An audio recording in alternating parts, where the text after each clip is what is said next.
Cancer Healer Center, a new beginning. सुरक्षा यंत्रणांची mock drill घ्या, विद्यार्थी नागरिकांना स्वसंरक्षणाचे धडे द्या. नागरी सुरक्षेसाठी गृह मंत्रालयाचे सर्व राज्यांना आदेश, तर अलर्टसाठी सायरन वाजवण्याच्याही सूचना. उद्या होणाऱ्या मॉक ड्रिल संदर्भात गृहसचिव आज राज्याच्या सचिवांची बैठक घेणार. एनडीआरएफ एसडीआरएफ अधिकारी बैठकीला उपस्थित राहणार. भारत आणि पाकिस्तान तणावादरम्यान पाकिस्तानी पंतप्रधान गायब झालेत का असा प्रश्न उपस्थित. पाकिस्तानचे पंतप्रधान सर्व गोष्टींची माहिती घेत आहेत. शहबाज शरीफ कुठे आहेत या पत्रकाराच्या प्रश्नावर उपपंतप्रधानांचं उत्तर. युद्धाच्या भीतीनं बिथरलेल्या पाकिस्तानच्या कुरापती सुरूच. पाकिस्तानकडून सलग 12व्या दिवशी शस्त्रसंधीचं उल्लंघन.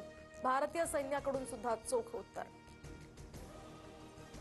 दहशतवादाविरुद्धच्या लढाईमध्ये रशियाचा भारताला पाठिंबा. रशियाचे राष्ट्राध्यक्ष पुतीन यांचा पंतप्रधान मोदींसोबत फोनवरून संवाद. पुतीन यांच्याकडून हल्ल्यातील जीवितहानीबद्दल शोक व्यक्त. पहलगाम हल्ल्यानंतर जपाननं भारताप्रती दाखवलेल्या एकजुटीचा संदेश कौतुकास्पद. भारत जपान संरक्षण संबंध मजबूत करण्यात योगदान दिल्याबद्दल प्रशंसा करतो. संरक्षण मंत्री राजनाथ सिंगांकडून जपान सरकारचे विशेष आभार. एलओसीवर भारत कधीही पाकिस्तानवर हल्ला करेल. पाकिस्तानी संरक्षण मंत्री ख्वाजा आसिफ घाबरला. भारत दक्षिण आशियाला अणुयुद्धाच्या उंबरठ्यावर ढकलतोय, आसिफचा आरोप. पाकिस्तानमधील मौलाना भारताशी युद्धाविरोधात. भारतासोबत युद्ध झालं तर लढायला कोण कोण जाणार या प्रश्नावर मशिदीमध्ये उपस्थित असलेल्या एकाही पाकिस्तानी नागरिकानं हात उंचावला नाही. मौलवींचा मशिदीतील संवादही व्हायरल. पाकिस्तानी खासदार मौलाना रहमाननं पाकिस्तानच सरकारचेच कान टोचले. पाकिस्तान संसदेमध्ये चर्चेसाठी सरकारकडून सुद्धा कुणीही नाही. देश युद्धाच्या उंबरठ्यावर असताना सरकार गंभीर नाही. मौलाना रहमाननं पाक सरकारला धारेवर धरलं. पाकिस्तानी आर्मी जनरल असीम मुनीरला भारताच्या हल्ल्याची भीती. तर पाकिस्तानच्या सार्वभौमत्वाला धक्का लागल्यास पूर्ण ताकदीने उत्तर देऊ, असीम मुनीरची पोकळ धमकी.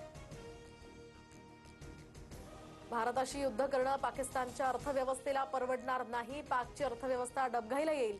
आंतरराष्ट्रीय डेटा आणि रिसर्च संस्था मूडीचा पाकिस्तानला इशारा.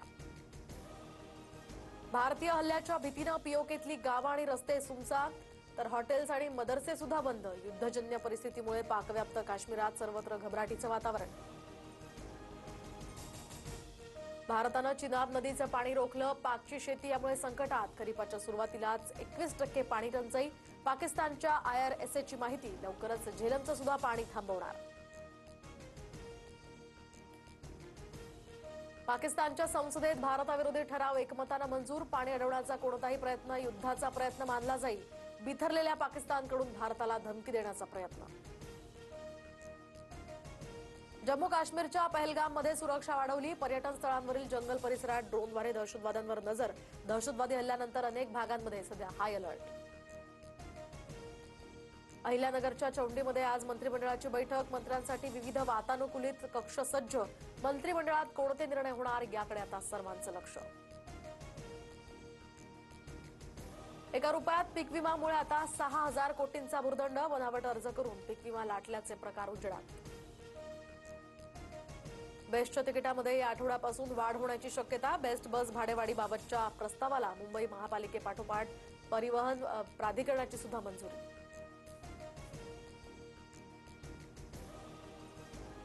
मुंबईमध्ये तुर्तास पाणी कपात नाही, तर धरणांमध्ये पुरेसा जलसाठा. मुंबई महापालिकेची माहिती. पाणी कपातीपासून मुंबईकरांना तुर्तास तरी दिलासा.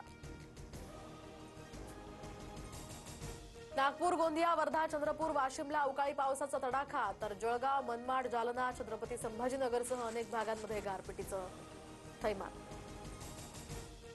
राज्यावर पावसाचं सावट. मध्य महाराष्ट्र आणि मराठवाड्यातील काही जिल्ह्यांना पावसाचा इशारा. विदर्भातही गेल्या 2 दिवसांपासून गारपीट सुरू.